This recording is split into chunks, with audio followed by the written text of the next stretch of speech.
South India shopping మాల్లో blockbuster Ashadham #1 kilo sale.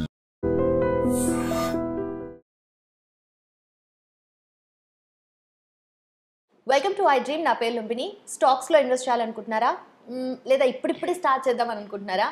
Well, మీకోసమే latest updates. ఈరోజు మనతో పాటు stock market senior analyst Shri Ramachandramurthy garu ఉన్నారు. ఆయనతో మాట్లాడదాం. Hello sir, how are you? Fine అండి, బాగున్నారా? Yes sir. So first of all, ఇప్పుడు మనకు national stock exchange, at the same time Bombay stock exchange చూసుకుంటే కంప్లీట్గా 8,000 కంపెనీస్ ఉన్నాయి కదా లిస్ట్ అయ్యి.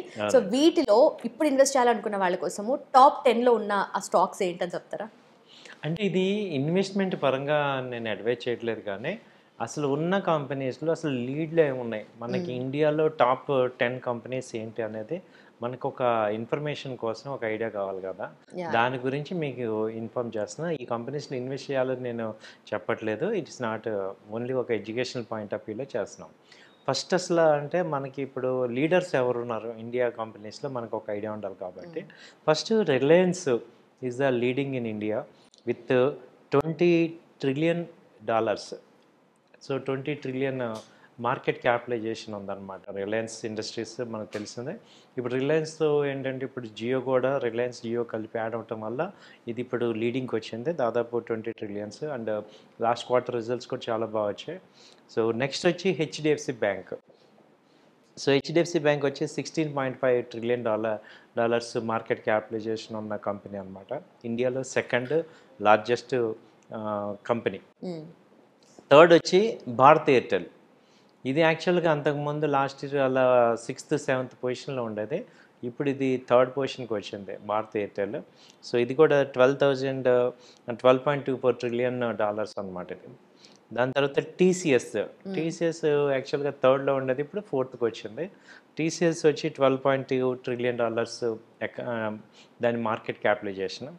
ఆ తర్వాత వచ్చి ఐసిఐసిఐ బ్యాంక్. ఇది 5th లార్జెస్ట్ కంపెనీ ఇండియాలో విత్ $10.02 trillion. ఆ తర్వాత state bank of India 6th company, $7 trillion ఉంది. దాని తర్వాత వచ్చి ఇన్ఫోసిస్, అది $6 trillion. దాని తర్వాత బజాజ్ ఫైనాన్స్ వచ్చి $5 trillion మార్కెట్ క్యాపిటలైజేషన్. సో ఇవండి టాప్ 10 కంపెనీస్ ఇండియా మొత్తం మీద చూస్తే ఈ 10 కంపెనీస్ ఉన్నాయి. బట్ దీంట్లో నిజంగా చూస్తుంటేనే బ్యాంక్స్ కూడా ఆల్మోస్ట్ లీడింగ్ లో కనిపిస్తున్నాయి. హెచ్డిఎఫ్సి కానీ, ICICI and also SBI. Bajaj financial సెక్టరే 50% పార్టిసిపేట్ చేస్తుంది. హెచ్డిఎఫ్సి బ్యాంక్ కానీ, ఆ తర్వాత ఈ ICICI bank, state bank, Bajaj finance. So IT 2 కంపెనీలు ఉన్నాయి, TCS, Infosys. So Reliance industries, Bharat Airtel తీసుకుంటే కమ్యూనికేషన్ 2 ఉన్నాయి. సో మేజర్ సెగ్మెంట్స్ అన్నీ కూడా బ్యాంకింగ్ దాదాపు 50% వచ్చే చూస్తే, అలాగే ఐటీ సెక్టర్ 25%, అలాగే ఫైనాన్స్ ఈ కమ్యూనికేషన్ సెక్టర్ 25%. దీన్ని బట్టి మనకి ఏమర్థం అవుతుందంటే, టోటల్ ఇప్పుడు ఇండియాలో తీసుకుంటే 150 crores పాపులేషన్ తీసుకుంటే మనకి మొబైల్ ఫోన్స్ దాదాపు 140 crores ఉన్నాయి, బ్యాంక్ అకౌంట్స్ దాదాపు 140 crores ఉన్నాయి. అలాగే 2 వీలర్స్, ఎనర్జీ సెక్టర్, ఫ్యూయల్ ఎక్కువ మంది వాడుతున్నారు. సో ఎక్కువ ఈ డేటాని మనం ఇంకొంచెం అనలైజ్ చేస్తే ఏంటంటే, మనం స్టాక్స్ పికప్ చేసుకునేటప్పుడు జనరల్గా పబ్లిక్కి యూజ్ అయ్యే ఏవైతే స్టాక్స్ ఉంటాయో అవి చాలా పెరిగే ఛాన్సెస్ ఎక్కువ ఉన్నాయనేది అనిపిస్తుంది. ఓకే.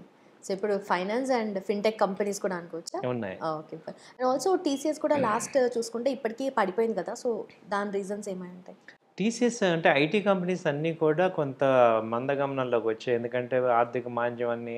తర్వాత ఇంటర్నేషనల్గా బిజినెస్ లేదు. ఇజ్రాయెల్ వారు, ఇరాన్ బాగా వార్ రావటం, అలాగే రష్యా ఉక్రెయిన్ వార్ రావడంతో వీళ్ళకి ఆపర్చునిటీస్ డిమాండ్ తగ్గింది. దానివల్ల గ్లోబల్ ఐటీయే కొంచెం స్లగ్గిష్లో ఉంది.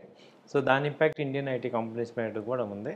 హోప్ఫుల్లీ ఏంటంటే సెకండ్ క్వార్టర్, థర్డ్ క్వార్టర్ కూడా మంచిగా వచ్చే ఛాన్సెస్ ఉన్నాయి. వన్స్ నార్మల్ అయిందంటే ఇది కనుక సో స్టెబిలైజ్ అవుతుంది. అండ్ ఆల్సో ఆటోమొబైల్ సెక్టర్స్ ఉన్నాయి కదా, సో వాటిలో ఏం టాప్లో లేవా? అండ్ నేను ఇన్వెస్ట్ చేయాలనుకున్న వాళ్ళ కోసం యాక్చువల్ ఏంటంటే ఇప్పుడు ఈ ఐటీ తర్వాత, బ్యాంకింగ్ తర్వాత నెక్స్ట్ లీడ్లోకి వచ్చే సెక్టర్ ఈ ఆటోమొబైల్. ఈ ఆటోమొబైల్ ఏంటంటే బ్యాంకింగ్ మేజర్ షేర్ అంతా కూడా, ఈ లోన్స్ అన్నీ కూడా ఆటో సెక్టర్ నుంచి వస్తాయి. Housing sector plus automobile. కాబట్టి ఎక్కువ మంది వెహికల్స్ అన్నీ కూడా లోన్స్ మీద తీసుకుంటాం కాబట్టి బ్యాంక్కి ఎక్కువ ప్రాఫిట్స్ ఇచ్చేది సెక్టర్ ఏంటంటే ఆటోమొబైల్. ఇప్పుడు దీనిలో కూడా ఎలక్ట్రికల్ వెహికల్స్ రావడంతో ఇప్పుడు నెక్స్ట్ ఫీచర్ కూడా మనకి ఈవీ సెక్టర్ బాగా కనబడుతుంది. సో ఈవీ సెక్టర్లో ఇప్పుడు నేను అనుకోవటం నెక్స్ట్ 4-5 ఇయర్స్లో ఏవైనా కంపెనీస్ ఈ టాప్ 10ని రీప్లేస్ చేయొచ్చు అని అనిపిస్తుంది. ఎందుకంటే ఇంకా ఈవీ సెక్టర్స్ కనుక ఒకసారి వస్తే ఇప్పుడు మహీంద్రా కొత్త కంపెనీస్ వచ్చాయి, కొత్త బ్రాండ్స్ వచ్చాయి, అలాగే టాటా మోటార్స్ కొత్త ఈవీ వచ్చాయి. సో వీటి వల్ల మారుతి కూడా తొందరగా నెక్స్ట్ ఈవీ వర్షన్ తీసుకొస్తుంది. సో ఈ సెక్షన్ కనుక వస్తే ఈ టాప్ 10లో ఈ ఆటోమొబైల్ సెక్టర్ నుంచి కూడా ఒక కంపెనీ వచ్చే అవకాశాలు ఎక్కువ కనపడుతున్నాయి. ఎందుకంటే మనము అబ్జర్వ్ చేసింది ఏంటంటే ఎక్కువ మంది ఏదైతే వినియోగదారులు ఉన్నారో ఆ కంపెనీ ఇలా స్ట్రాంగ్గా లార్జ్ క్యాప్ ఇలా లీడింగ్లో ఉంది. సో అలాగే ఇప్పుడు ఆటోమొబైల్ కానీ టూ వీలర్ సెక్టర్లో కూడా ఇప్పుడు హీరో మోటార్ ఉంది, అలాగే ఈ టీవీఎస్ మోటార్ ఉంది. సో ఈ సెక్టర్స్ ఈ కంపెనీస్ ఈ దాదాపు ఈ 7-8 కంపెనీస్లో ఏదో ఒకటి ఈ నెక్స్ట్ 3-4 ఇయర్స్లో ఈ టాప్ 10లో వచ్చే ఛాన్సెస్ అయితే ఎక్స్పెక్ట్ చేస్తున్నాం, కనపడుతుంది. ఓకే సార్, థ్యాంక్ యూ అండి. సో చూసారు కదా, ఓవరాల్గా 8,000 స్టాక్స్ ఉంటే దాంట్లో కూడా టాప్ 10 స్టాక్ మార్కెట్స్లో మనకున్న కంపెనీస్ ఇవన్నమాట. So choice is yours. Thank you so much for watching. Keep watching iDream.